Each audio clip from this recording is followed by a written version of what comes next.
right now. Undisputed. Oh, here we go on a Tuesday pack. This is The Herd. Wherever you may be and however you may be listening, we're live in Los Angeles on iHeartRadio, Fox Sports Radio, and FS1. About ready to talk about OBJ and the Dallas Cowboys. Joy, how are you? I'm great. Good morning. Good morning, everybody. So yesterday, we had the author of the interview from GQ magazine on Odell Backham Jr. We brought the author on. We talked a lot about it. My takeaway is Cleveland's going to work for OBJ for a while, but I think long-term they have too many great players, and OBJ's production is going to go down over time. And I think it will be dramatic and a distraction by about year 2, 3, and 4, and he'll move on. It'll be like Randy Moss to the Patriots, OBJ in Cleveland. There'll be a big year or two, and then over time it'll spiral out, and he didn't want to be in Cleveland.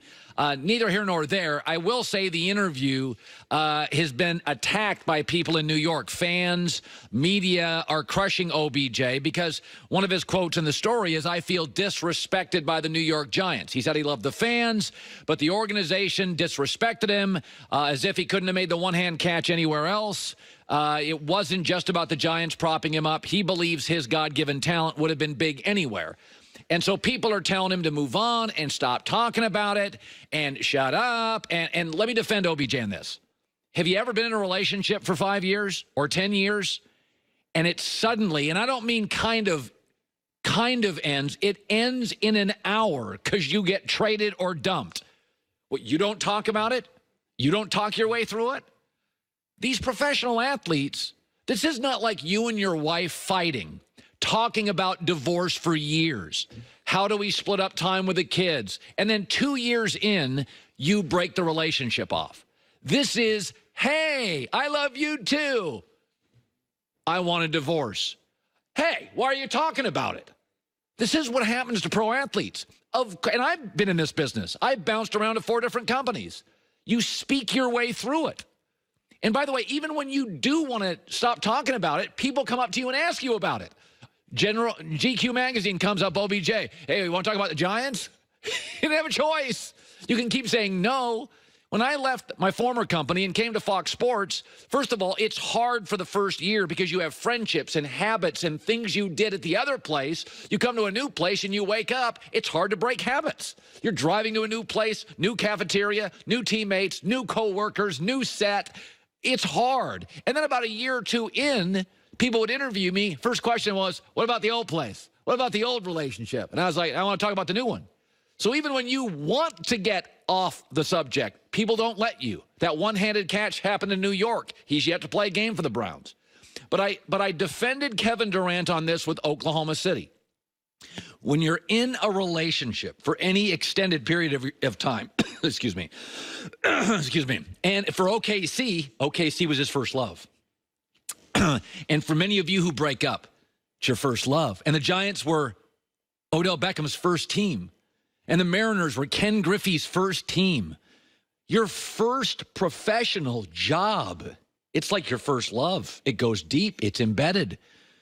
You make a name for yourself. First people to pay you and admire you. And you went to camp and you've got friendships. And then all of a sudden, they trade you. When they'd gone to the media and said, we love him, we would never trade him. So they lied. And 1 hour, you're a Giant, and the next hour, they remove your parking space. And you're supposed to just shut it down and move on? I'm not a therapist. I don't even think that's healthy. I bet if you went to a therapist and said, yeah, I just broke up, they'd say, you need to talk about it. You need to talk your way through this situation. These pro athletes get lied to, get dumped, get traded, get moved on, and you just want them to not talk about it a month later? Give me a break. I mean, I got my issues with OBJ. He can be a little needy and a little high maintenance, and I don't love being in the end zone and proposing to a kicking net, but I'm going to defend him on this. He has a right to talk about the Giants. By the way, he did add juice to the franchise. He did prop up Eli Manning. He was the most captivating player. There were more OBJ uniforms and jerseys in the stadium than any other player. He was the best part about the New York Giants offense for most of his time there until Saquon Barkley arrived. And they said they wouldn't trade him. Then they did. Yes, it's painful. Yes, you should talk about it. Yes, I'll defend you. And again, I got my issues with him. I think, a lot of times, I'm just like Brady. No, you're not. You pee in end zones. You're on a fishing boat or some boat with a bunch of blunts right before a playoff game, and you make sure it gets to Instagram. Like, you're not Brady. But in this instance, I'm going to defend OBJ. He did everything possible. The Giants were a chaotic mess. Coach after coach fired, coordinator after coordinator fired, hanging on to Eli too long, didn't surround him with talent, bad O-line. I'm gonna defend him on that. He has a right to answer questions and a right to talk about it, and I think it's healthy. Nick Wright talked about this on First Things First this morning. All parties are to blame for Odell now being in Cleveland. The problem is nobody wants to take any of the blame. Odell, as much as I like him personally, has not said, I should have done this better. And the Giants shouldn't have come out and lied and said we didn't sign him to trade him. And they shouldn't be lying to their fans, acting like, no, Eli's still a great quarterback, but by the way, we drafted this Daniel Jones kid. Yeah. Going to support OBJ on this issue. You have a right to talk about a relationship that just ended. I think it's healthy. And when you get asked about it, what are you supposed to do? And he's right. They lied to him. They didn't give him a ton of respect. They weren't honest. The first sign somebody doesn't respect you is they're not honest with you. Respect isn't money. Respect is honesty and authenticity, and the Giants weren't with him. All right, let me shift to the Cowboys. Swear to God, season hasn't started. They're in the news every day. Amari Cooper was a first-round draft pick. Went to the Raiders, made a lot of money. Cowboys said, we like Amari Cooper. Amari Cooper came out yesterday and said for the Dallas Cowboys, a very valuable player for them, no rush on a new contract. I'm going into free agency at the end of the year. I trust myself, and I'm all good. Now, it should be noted, Amari Cooper has leverage. Dak Prescott was 7-2 with Amari Cooper and a passer rating of 103. Dak Prescott was 3-4 without Amari Cooper and a passer rating of 87. You keep telling me how valuable Zeke is? Dak Prescott was a different quarterback with Amari Cooper. Yet Amari Cooper, year out, going to play, going to deliver. This is one of the reasons I like the addition of Amari Cooper. My guys in college football said, great kid. Hard worker, head down, great kid. I didn't buy the rumors that he was a malcontent in Oakland. I didn't buy it. I said it on the air. I love the move for the Cowboys because I love the kid.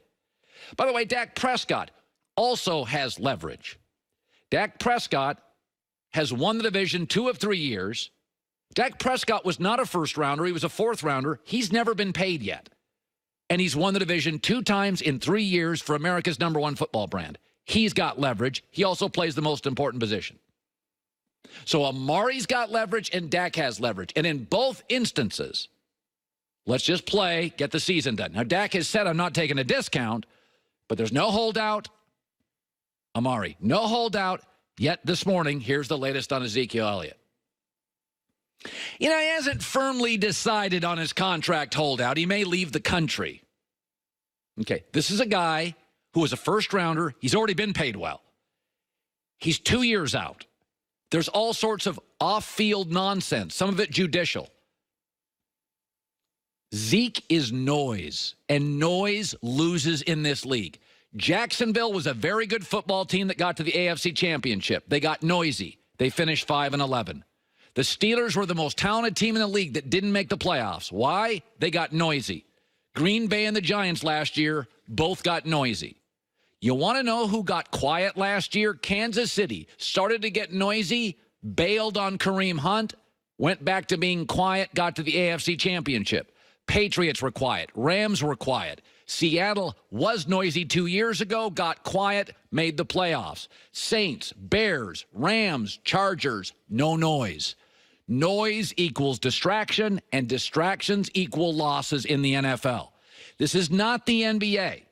The NBA is a living, breathing soap opera. The coaches know it, the players know it, the GMs know it, and the owners know it. Noise is just part of the culture of the NBA. It's a players' league. It's a stars' league. They have shoes. They've got brands. They've got opinions. It is a player-driven league, and players talk a lot. The NBA isn't dependent on quiet to win. LeBron's teams are always noisy. The NFL is different. There is a direct line. The noisier you get, the less you win in the NFL. Because distractions, this is not the NBA where you have 4 or 5 teams that just have better players. In the NFL, the worst roster in the NFL could be Buffalo. The best roster could be Philadelphia. And if they played tomorrow in Buffalo, the spread would be 4.5 points. I'll say it again on Zeke. You could get a ton of draft picks for Ezekiel Elliott. You could get players and picks and get really quiet. You could get really, really quiet really, really quickly. Because Amari's got leverage, no noise. Dak's got leverage, no noise. Zeke has some leverage, nothing but noise. NFC is jam, folks. There is no room for distractions. Coming up next, the New York Giants have gone from an iconic American franchise to a completely fear-based one, and a quote yesterday sums up the problem with the Giants going forward, which is good news for Dallas, Philadelphia, and Washington. Becoming a successful business owner doesn't just happen. It takes a lot of work, and it takes not only you being willful, but you being focused, okay? Business owners, you're not an expert on law. You're an expert on your business. Bring in LegalZoom to help you with the stuff you have no expertise in. Created 18 years ago, they help with incorporation.